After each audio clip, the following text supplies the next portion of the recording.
Imagine an endless sea of scorching sand. The air shimmers with heat, and the sun is relentless. It seems as if everything has been scorched away in this desert. All comfort, tenderness, and even the relationships familiar to us. But this is only at first glance. Somewhere among the dunes stands a tent, and behind its flap, life follows different rules. The rules of the Tuareg. They are people forged by the desert. Their world is harsh, yet it holds a place for remarkable freedom, especially for women. While in cities we construct complex frameworks for relationships, entangling them in expectations and rules, the Tuareg take a simpler approach. For them, intimacy is not synonymous with marriage. Here, everything is different. The most astonishing custom is the rite of the first night, but not in the sense it was known in medieval Europe. Here it is the opposite. This rite belongs to the woman. If a Tuareg woman is interested in a man, she can invite him to her tent, just like that, without any hints of engagement or obligations for the future. And this is completely normal. Her family and the entire tribe see nothing objectionable in it. It is her personal choice, her freedom. In a world where every day is a struggle for survival, there is simply no time for games, no time for pretense. If there is mutual attraction, it finds its path directly, without unnecessary conventions. Now, take a closer look. You will immediately notice the main, striking contrast. Here, the men conceal their faces behind blue cloth, the tajul must. Meanwhile, the women go about with their faces uncovered. This is not merely a matter of fashion or protection from the sand. It is the embodiment of their entire philosophy. The male veil is a barrier. It hides emotions from outsiders and other men in the harsh world of the desert, where caution and reserve are essential. It is a shield. A woman, however, does not need this shield. Her strength lies in openness. She is the center of her world, and her face is open to the world, open for choice, open for relationships. A paradox emerges. The man, seemingly a symbol of strength, is concealed. The woman, however, is open. She is the one who sees his true face, even when others cannot. She is the one who makes the decisions. This visual contrast is a perfect metaphor for their society. His world is external, full of dangers, where one must hide. Her world is internal, the world of the tent and relationships, where the key qualities are clarity and honesty. And where do these encounters take place? For this, unmarried women have their own personal, entirely unique space, a separate tent. It is called the ahal, or simply the guest tent. This is not just any ordinary tent. It is a symbol of her independence, her sovereign territory. Here she is the sole mistress of the domain. She can invite a man she is interested in, not to marry him immediately, but simply for conversation, for talks, for poetry, for music. And yes, if mutual interest arises, for greater intimacy as well. The man who receives such an invitation comes at night. Importantly, he arrives secretly, so that others do not see him. But this is not because it is forbidden or shameful, not at all. It is part of an ancient ritual, a game, a sort of conspiratorial etiquette that only heightens the interest. At dawn, he leaves just as discreetly. And the entire community knows about it, and everyone regards it with complete understanding. This is not a secret affair. It is a legitimized tradition that everyone is aware of. There is no disgrace here. There is a woman's right to her own choices and her own explorations. This is a space where relationships are built on pure mutual attraction, not on pressure from society or family. For the Tuareg, intimacy in this guest tent does not automatically entail any obligations. It is not an engagement, not a marriage proposal, and certainly not a marriage. It is simply a step in a relationship. A woman is entirely free in her choices. She may invite one man, and then, if feelings fade, another. This is not condemned. It is considered a normal part of her journey, a path of self-discovery and discovery of others. For them, marriage is not a ticket to a full life or the sole purpose of existence. It is a serious institution that requires maturity, wisdom, and deep mutual understanding. One must approach it thoughtfully. This trial period allows both partners to get to know each other without pressure and without illusions, without the need to immediately commit for a lifetime. And what if a marriage does take place, but something goes wrong? Here we encounter another cultural shock. In the world of the Tuareg, the right to divorce belongs to the woman, and this right is absolute. Unlike many patriarchal societies where women often find themselves in a dependent position, a Tuareg woman can dissolve the marriage at any moment she deems necessary. This does not require the husband's permission, the elder's approval, or lengthy, humiliating court proceedings. The procedure is incredibly simple. Once the woman has made her decision, she gathers her husband's belongings and places them outside her tent. That is all.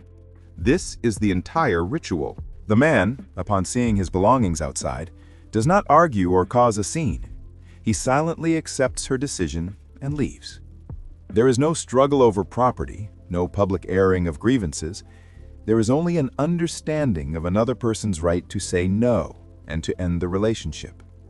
In a world where everything is transient and ever-changing, today you are here, tomorrow you move on, the ability to let go without destroying one another is considered the highest form of wisdom and strength. But how then do they speak of feelings? We might use frank conversations, confessions, and discussions. For the Tuareg, it is different. Their language of emotion is poetry. It is verse, not direct words, that becomes the bridge between two hearts. Men and women communicate through poetry. These poems are not merely beautiful rhymes. They are an encrypted, intimate dialogue through which the finest shades of passion, tenderness, longing, or even a hint of farewell can be expressed. Exchanging a poem is a sign of great trust and a deep connection. It is a way of saying, I understand you, I feel the same. And what is particularly important is that poetry is, to a greater extent, a female domain. The Tuareg traditionally have a high literacy rate, particularly among women. They are the ones who preserve and transmit knowledge. It is often they who become poetesses. Through poetry, they not only express emotions, but also safeguard their history, their culture, and their laws. This is their strength. In a world where faces are concealed by cloth, the word, clothed in poetry, becomes the loudest and most sincere manifestation of personality. Let's see if you can write a comment in the style of poetry. It will be interesting to read. And now the main question. Why does this work? Why doesn't society fall apart if women are given such freedom? It's simple. The Tuareg have a completely different understanding of honor. Their honor lies not in controlling others, not in dictating who and how to love. Their honor is respect for the freedom and dignity of another person. It is the recognition of the right to personal choice and personal responsibility. A woman is considered wise enough to decide for herself with whom to spend her time. She does not need supervision. Her choice is itself a manifestation of her honor. On the other hand, a man who receives an invitation to a tent feels pride in being deemed worthy. He was chosen. He was singled out among many others. This is a sign of immense respect for him personally. Here, disgrace is associated with entirely different things. Disgrace is showing disrespect, uttering a harsh word, attempting to coerce or manipulate. Disgrace is violating the rules of hospitality or lying. In a world where survival depends on the cohesion and mutual trust of every tribe member, these are the core values. And personal life is a private sphere into which no one interferes. Herein lies their strength. All of this leads us to the main symbol, the center of the Tuareg universe, the tent. But it is not merely a dwelling. It is the embodiment of an entire philosophy, and it is the woman's property. The tent is her inviolable territory, her kingdom. She pitches it, she furnishes it, she is its sole mistress. Even if the man is the provider who embarks on long journeys across the desert, it is the woman who remains the guardian of the hearth, traditions, and the very way of life. A remarkable balance emerges. Men govern the vast, dangerous external space, the desert. Women govern the internal space, the tent. The place where real life thrives, rest, intimacy, raising children, poetry, and making important decisions. The very guest tent for unmarried girls is merely a logical extension of this idea. This is a personal space where a young woman is already the mistress of her own destiny.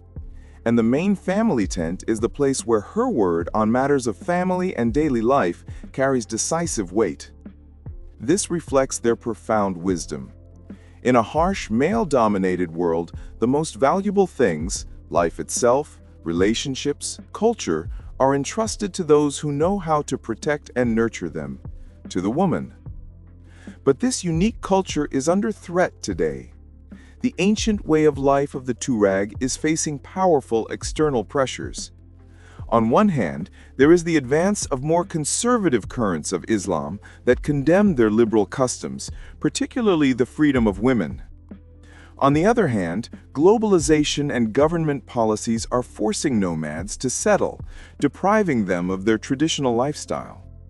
The younger generation, under this influence, sometimes begins to feel ashamed of their ancestors' heritage, moving away from poetry and ancient rituals. The iconic guest tent is becoming a rarer sight in the camps.